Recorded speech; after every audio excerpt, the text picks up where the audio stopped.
Hello and welcome to my list of my bottom 12 movies I saw in theaters for 2013. Now, you may have already seen that I did the top 12 list, and what's a top 12 without a bottom 12, right?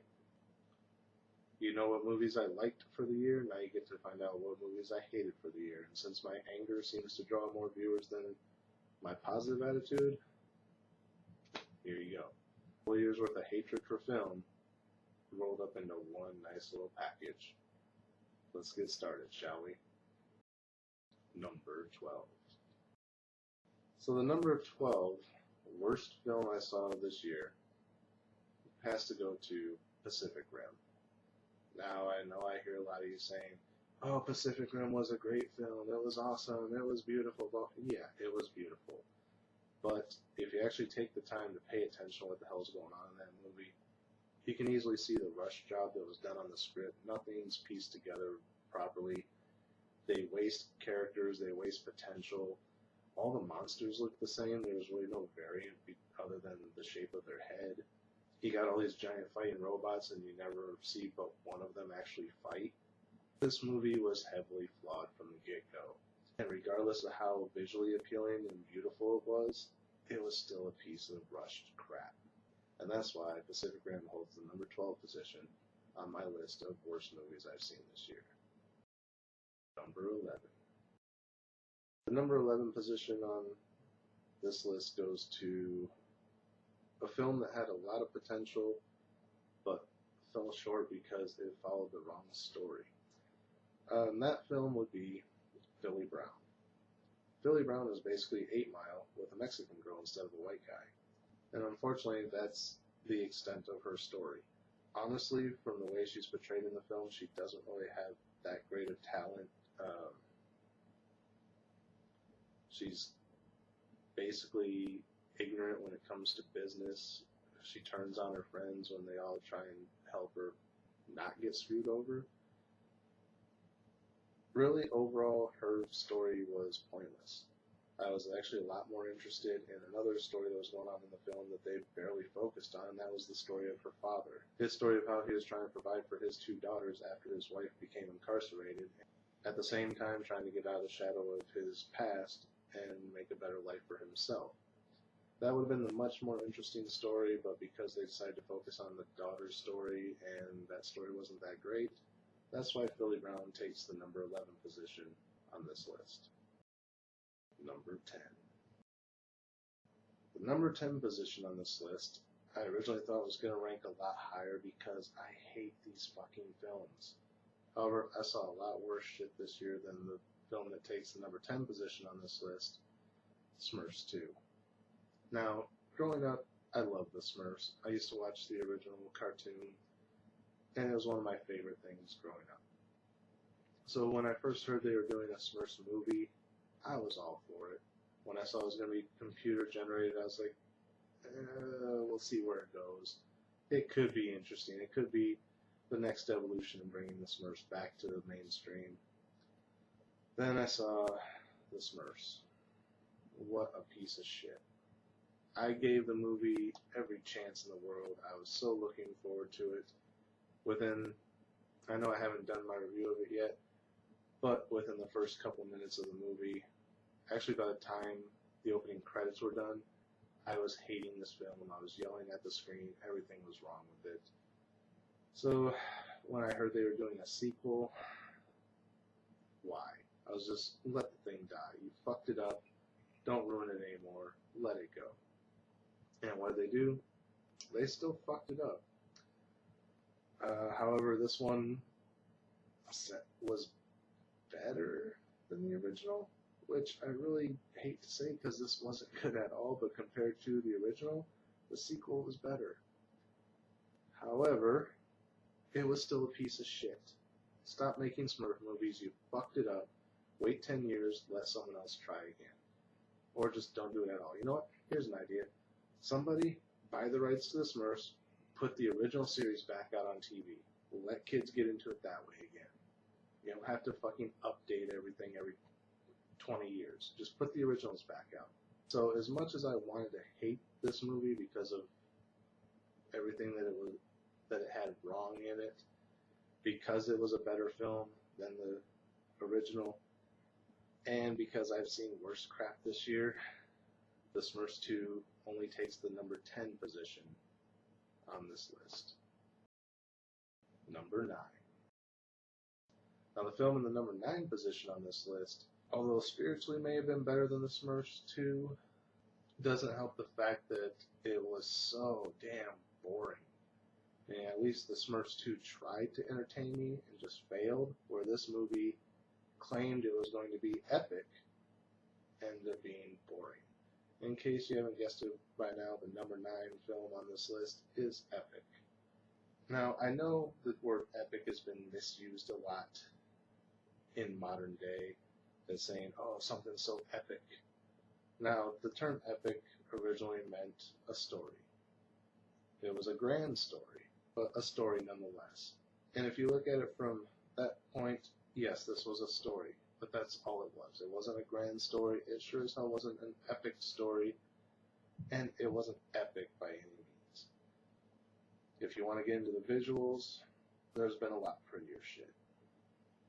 Pacific Rim was prettier than this film. Avatar was prettier than this film.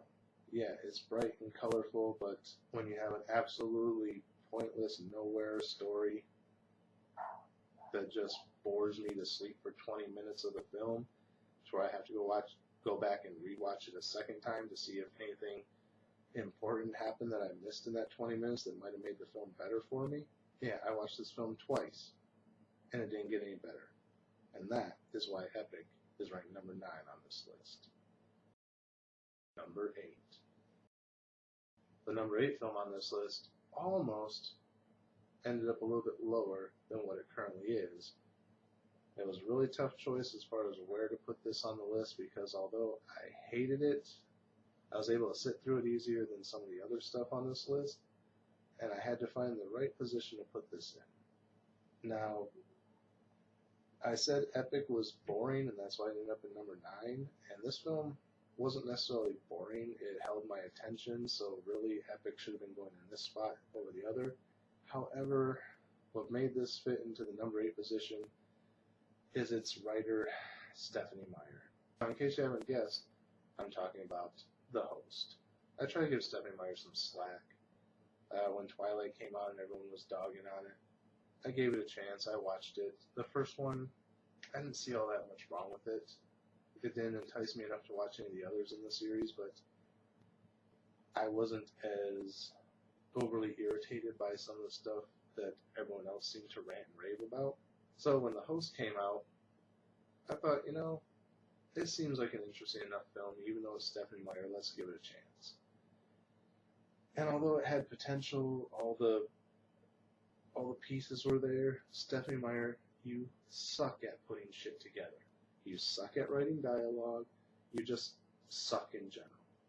And nothing is ever going to change that.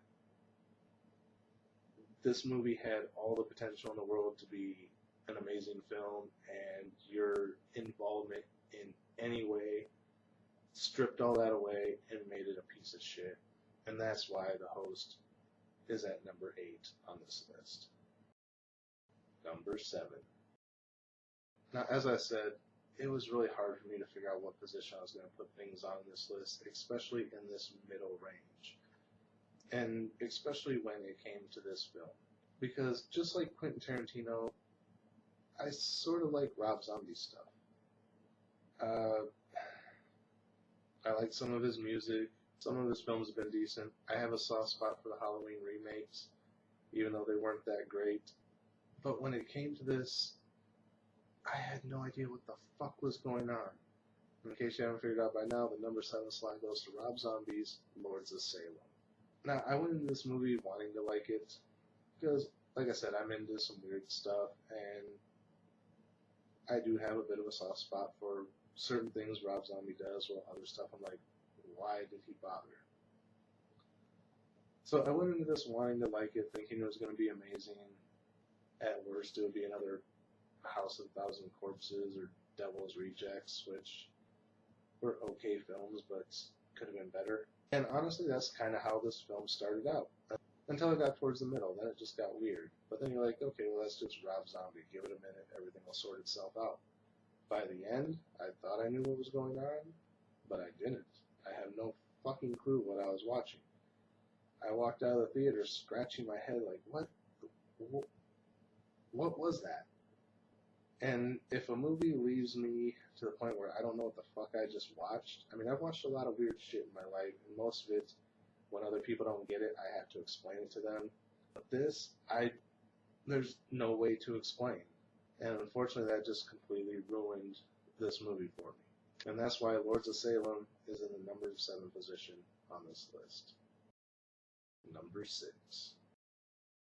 Now, the film in the number 6 position on this list may not have been as bad as Lords of Salem or The Host, but it did have its flaws. Its shifting back and forth between what it was trying to be and what it actually was took me out of the movie quite a bit. And that movie would be Jackass Presents Bad Grandpa.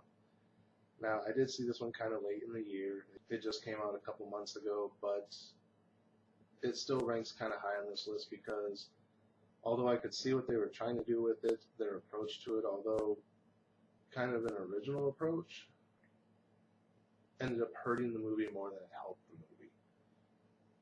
As I said in the film, they basically came up with this concept for a movie. They filmed scenes of it, and then everything else was a Jackass film. They went out and did something and filmed people's real reactions to it and took the ones they thought were the funniest, slapped it into the movie, and basically built a movie around Jackass stunts. Now, this could have been great had they took like the entire Jackass cast and tried to put something together into a movie where they had more than just 2 characters, although that might have gotten a little bit more complicated, but overall they just focused on 2 characters. They were filming people's real world reactions and then trying to fill it in with I want to be a movie stuff. And every time it would transition back and forth between these, it would just take you out of the movie. It would get boring for a minute, then we'd get back to doing something, and then it would shift tones again. And because it's so jarring and takes you out of the movie, that actually bothers me more than walking out of a movie and just not knowing what's going on, or just not liking the character dialogue, or just being bored. And that's why Jackass Presents Bad Grandpa is number 6 on this list. Number 5. You know what I hate more than all the other shit I've complained about on this list? When you have such talent and you still make such a god-awful film. The film in the number 5 position on this list goes to Will Smith and Jaden Smith in After Earth. Now, again, this movie looked like it could have been interesting, looked like it had potential. Unfortunately, this movie fell into Will Smith buying his kid a film career, rushing a script through, filming a movie, and it turned out to be complete fucking shit. You can tell the script was overly rushed. Jaden Smith is a horrible actor. He's constantly whining and crying through the whole movie. Will Smith is acting wooden as hell and just yelling at the kid the whole time. Doesn't do shit in the movie except fall down and break his leg and sit there and yell at everyone. Jaden Smith is trying to be as badass, but all he does is cry. And then at the end, all of a sudden, for 2 minutes, he's a super soldier, kicking everything's ass, and then he's back to being a whiny little bitch when he goes and hugs his dad again. Daddy, I want to go live with Mom. Here's a little note to Will Smith. You have talent. Okay, yeah, a lot of people said when you first got into acting that you probably weren't going to be that good because you were coming off your rapping career. But you made a success out of Fresh Prince of Bel-Air, which led into your movie career. And you did some pretty decent films. Your kids may not have that same talent. Just because you married an actress and you're an actor, she's an actress, doesn't mean your kids are going to have the natural talent. Okay? So stop buying your kids careers. Your daughter, her little whipping her hair around or whatever the fuck it was, that was garbage. Everyone made fun of her. She's worse than Rebecca Black doing the Friday song. If that's even relevant at the time you're watching this anymore. Probably not. Stop buying your kids a career. Invest in their college education. Maybe Jaden will be a great lawyer someday. Maybe Willow will be, I don't know, she's a girl. What do girls do? Anyway, stop buying your kids' careers. Go back to making decent movies. Or hell, release another rap album. Because honestly, you were in Men in Black 3 and you didn't do the song for Men in Black 3. Means you're falling off, dude. Get back on track. Anyway, enough of my ranting towards Will Smith. This movie fucking sucked, and that's why it's the number 5 position on this list. Number 4. The number 4 position on this list goes to another movie that I was really looking forward to. But at the end, all I can say is, fuck you, James Franco. Fuck you for ruining what could have been a decent film. In case you haven't guessed yet, I'm talking about Oz, the Great and Powerful. Now, as a kid, The Wizard of Oz was among my top 10 favorite movies. Well, maybe top 20. But it was on the list. And for several years, when everything was starting to get remade, I thought, hey, they could really do some amazing stuff with that if they remade it in a modern age, with new technology and everything. Until I saw Willy Wonka and the Chocolate Factory, that is, and then I was kind of hesitant. But when I heard they were doing it, I said, what the hell, I'll give it a try. I found out they weren't doing a remake to the original film, they were doing the prequel. Okay, well, it's a completely different story, I'll give it a chance. Then James Franco happened. What the fuck is it with James Franco and Seth Rogen and the rest of their little fucking Canada crew always fucking up every movie that they're in? Now, don't get me wrong. I like Seth Rogen. He's a funny guy. I enjoy most of his films. I developed a strong hatred for the man after what he did to the Green Hornet, but I'll get into that in another review. But James Franco is from his crew, so of course James Franco is going to fuck up anything he touches when it comes to a remake.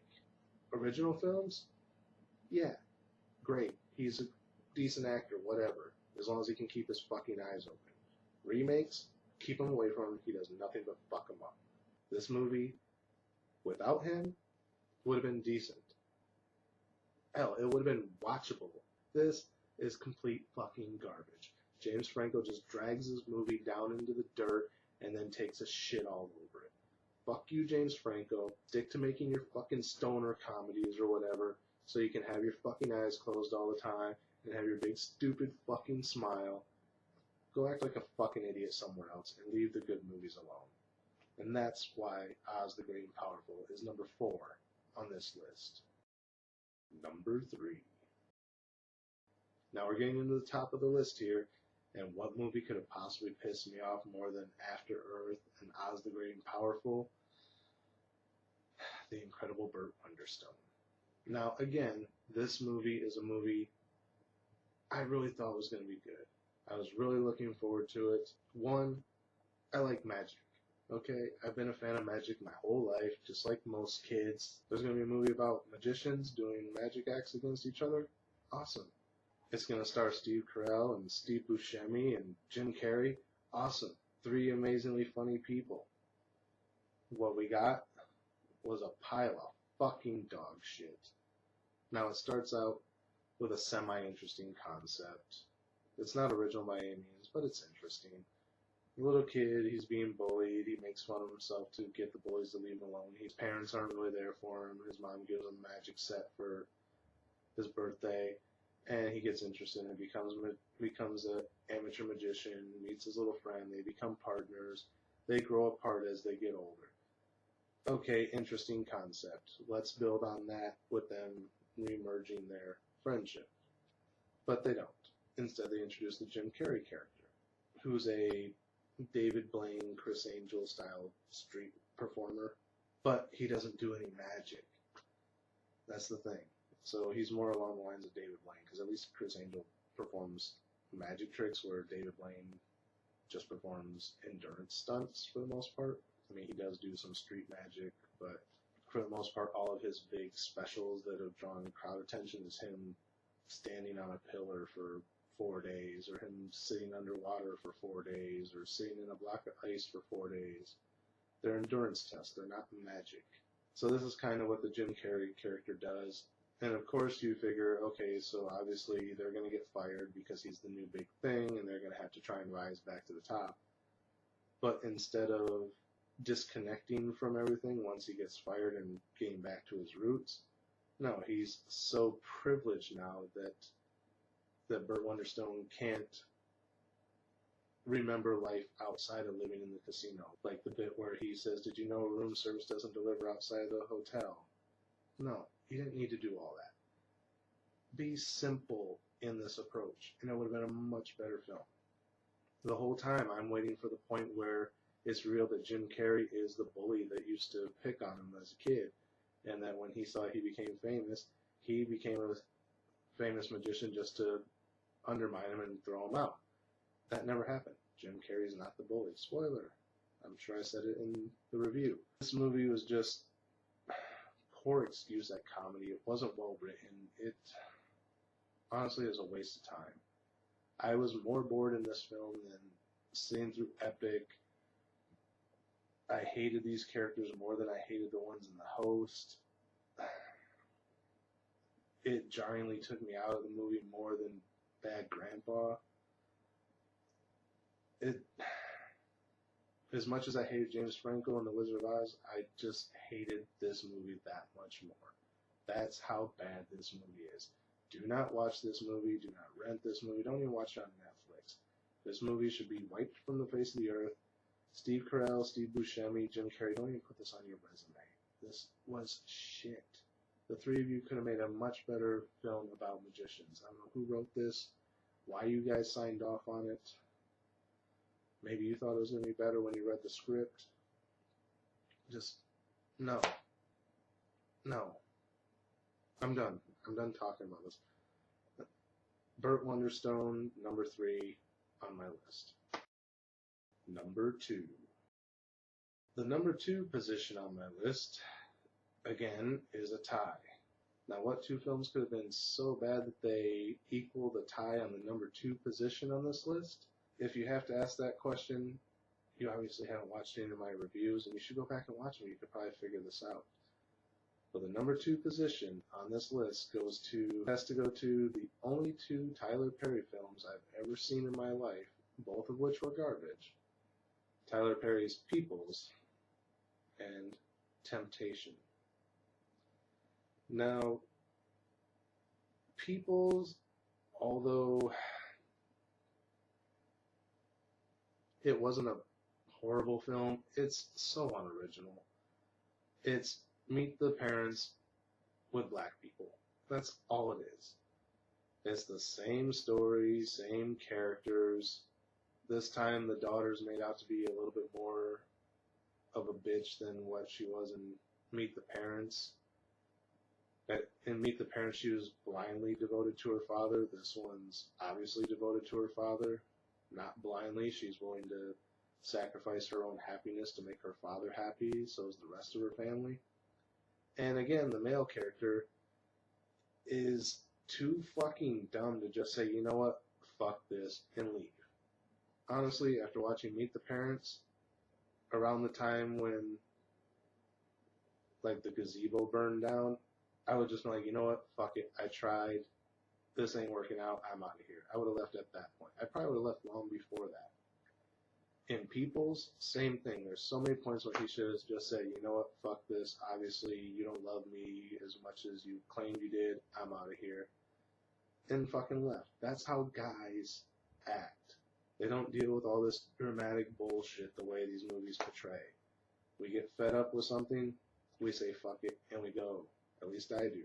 I know a lot of other guys do.